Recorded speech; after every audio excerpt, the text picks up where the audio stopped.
warahmatullahi wabarakatuh. Syukur alhamdulillah kita panjatkan kehadirat Allah Subhanahu wa taala yang mana Allah telah memberikan kita kesehatan yang tiada bisa kita hitung nilainya. Dengan kesehatan kita sudah menikmati dunia ini, bisa melaksanakan aktivitas kita sehari-hari. Selawat dan salam kita sanjungkan ke pangkuan Nabi besar Muhammad sallallahu alaihi wasallam, yang mana berkat Rasulullah lah kita bisa merasakan alam yang penuh dengan ilmu pengetahuan. Yang saya hormati Bapak Mursal dari Dinas Pemberdayaan Perempuan dan Perlindungan Anak, Keluarga Berencana. Yang kemudian juga ada Ibu Masitah sebagai konselor dan teman-teman kami yang lain. Jadi P2TP2 ini juga akan memberikan layanan, bentuknya seperti pendampingan. Jika sudah dilaporkan ada kasus, nanti akan didampingi. Ada hadis Rasulullah yang mengatakan, ini riwayat Ali bin Abi Thalib, didiklah anak sesuai dengan zamannya, bukan zamanmu, karena mereka dilahirkan di zamannya. Zaman kita tuh udah berbeda, Bapak Ibu.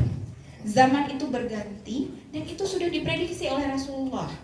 Ya, kenapa Rasulullah itu mengatakan bahwa urusan dunia silahkan ikuti ahlinya, gitu ya? Karena apa? Beliau sudah memprediksikan ini akan terjadi perubahan zaman. Ada perubahan-perubahan pola perilaku, termasuk hari ini generasi-generasi kita. Generasi kita nih generasi lembek sekarang, Bu. Generasi nggak tahan banting. Gen Z, ini namanya istilah sekarang, tahu nggak Bapak Ibu untuk generasi sekarang? Generasi stroberi. Kenapa diumpamakan dengan buah stroberi? Karena buah stroberi itu cantik. Cantik dia di luarnya ya, yang suka, anak suka. Tapi ketika dia bergabung dengan buah lain, dia jatuh, dia mudah bonyok. Nah, potret generasi kita tuh persis seperti buah stroberi, lembek Bapak Ibu. Kenapa dia bisa jadi generasi yang lembek? Diberdiriin, jadi dipermasalahkan. Karena hari ini pola asuh orang tua juga berbeda. Semua sekarang sudah berubah Bapak Ibu, bukan hanya anak yang berubah, orang tua berubah, ya, guru berubah.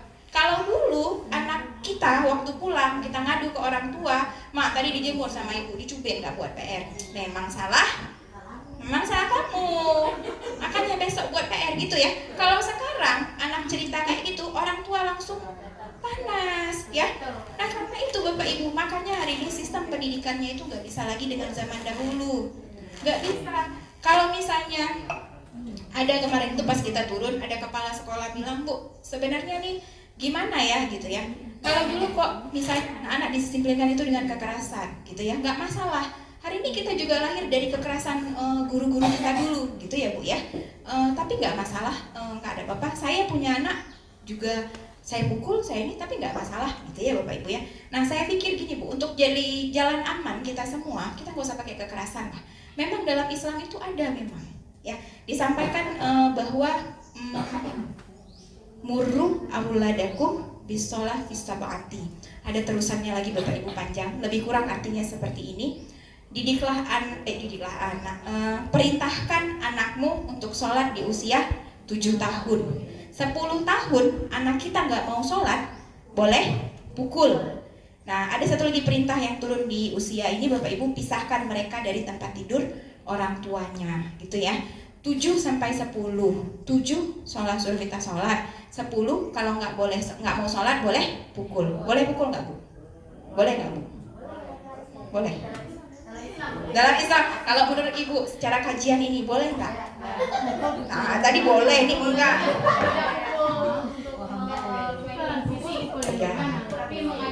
Ya, boleh pukul Bapak Ibu, tapi pukul itu ada tata cara, ada adabnya, bukan sembarang pukul, bukan pukul yang melukai fisik di mana-mana, gitu ya.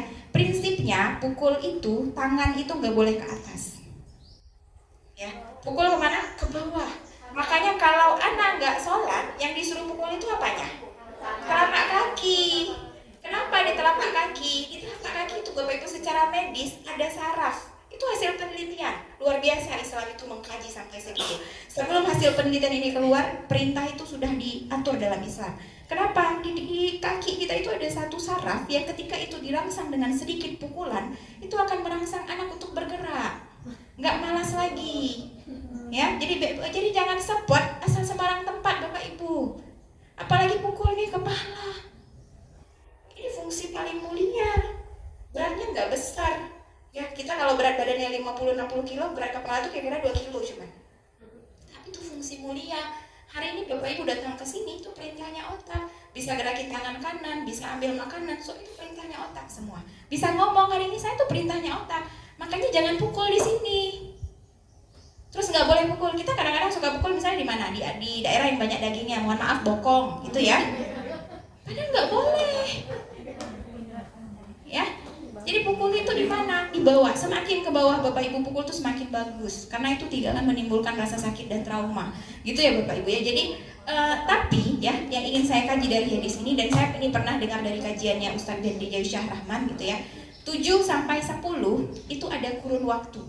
Ya. 7 ke 10 berapa waktu terselang? 3 tahun. 1 tahun berapa hari Bapak Ibu? 356 hari kira-kira. 356 kali 3 tahun kira-kira 1076 hari kalau saya tidak salah ya. Nanti mohon dicek lagi. 1076 dikali 1 hari 5 kali waktu sholat berapa? 5000 sekian. Apakah di dalam kurun waktu 5000 kita sholat di hadapan anak kita tidak mampu merangsang dia untuk sholat sampai akhirnya di 10 tahun dia nggak mau sholat kita langsung pukul? Artinya apa? Ada kegagalan di 7 sampai 10 tahun itu. Kalau di 10 tahun anak nggak mau sholat, siapa yang gagal? Orang tua. Tidak bisa memberi keteladanan untuk anak sholat 3 tahun itu dikasih waktunya sama Allah. Jadi bukan semena-mena ketika 10 tahun dia nggak mau sholat, dia pukul. Jid dalam Islam, jepoh juga. Bukan Bapak Ibu. Nah di sekolah juga seperti itu. Sebelum Bapak Ibu ngambil hukuman fisik sebagai alternatif terakhir, ada proses pembinaan dulu. Dibina dulu anak yang bermasalah ini, dan pembinaannya juga harus dilihat prosesnya seperti apa. Bukan hanya sekedar konseling, nggak bisa dia sudah 3 kali 5 kali melakukan kesalahan. Bukan seperti itu. Bagaimana proses pembinaannya? Sudahkah teladan kita dilihat sama anak gitu ya? Karena dalam proses pendidikan itu penting sekali Bapak Ibu keteladanan. Makanya ada istilah hari ini yang di dunia pendidikan itu muncul, connection before correction. Koneksi dulu sebelum mengkoreksi. Beri kesan dulu sebelum kita kasih pesan untuk anak. Kalau hari ini teladan Bapak Ibu sudah dapat, sudah klik jiwanya sama anak, Bapak Ibu mau suruh anak-anak ngapain dia pasti mau. Itu dulu intinya. Connection before correction. Koneksi dulu. Nah, kalau ini mampu dilakukan sekolah, saya pikir hari ini gak akan terjadi permasalahan-permasalahan. Ini saya ngomongnya enak Bapak Ibu ya. Saya tahu pelaksanaannya luar biasa susah. Ini ngomongnya memang enak ya. Itu teori, secara teori Bapak Ibu. Dan ini hasil penelitian beberapa juga membuktikan bahwa hari ini kita perlu bonding dulu supaya anak-anak mau dengar apa yang kita sampaikan. Gitu ya. Nah, kekerasan seksual apa yang bisa dilakukan sekolah untuk mencegah anak jadi korban? Dan ajarkan Bapak Ibu tarbiyatul jinsiyah ya. Apa itu? Ini perintah dalam Al-Qur'an. Saya lupa ayatnya di mana. Ada ayat yang mengatakan jagalah pandanganmu ya, sehingga nanti kamu bisa menjaga kemaluanmu. Tarbiyatul jinsiyah ini adalah pendidikan seksualitas, bukan pendidikan seks ya. Bedakan itu karena itu maknanya beda sekali. Pendidikan seks itu mengacu pada pendidikan organ reproduksi, jenis kelamin ya, bagian dalam Bapak Ibu. Nah, kalau pendidikan seksualitas ini mengacu pada bagaimana kita mengajarkan dan mengarahkan anak, membimbing anak. Kalau dia perempuan, perannya perempuan itu seperti apa? Pakai baju perempuan gini nak ya, ngomongnya perempuan gini, cara jalan perempuan kayak gini. Kalau laki-laki juga seperti itu. Karena apa? Ini terkait dengan fitrah seksual. Fitrah seksual ini Bapak Ibu yang dihadirkan oleh Allah itu tidak pernah dari A ke B. Fitrah seksual itu ketetapan yang memang dari lahir seperti itu sampai akhir tutup mata juga seperti itu. Contohnya Bapak Ibu seperti ini. Tidak ada. Kalau anak lahir bayinya laki-laki, remajanya laki-laki, ujungnya jadi laki-laki dewasa. Perempuan bayi laki-laki, bayi perempuan, remaja perempuan, perempuan dewasa. Tidak pernah ada cerita Bapak Ibu di dalam istilahnya ketentuan Allah, lahirnya bayi laki-laki jadi remaja perempuan. Itu nggak ada. Yang namanya fitrah seksualitas itu tegak lurus 180 derajat, nggak boleh melenceng sedikit pun. Karena apa? Ini perlu kita ajarkan Bu, Bapak, para tentang seksualitas ini. Karena hari ini doktrin paradigma komunitas lagi BT, tahu Bapak Ibu?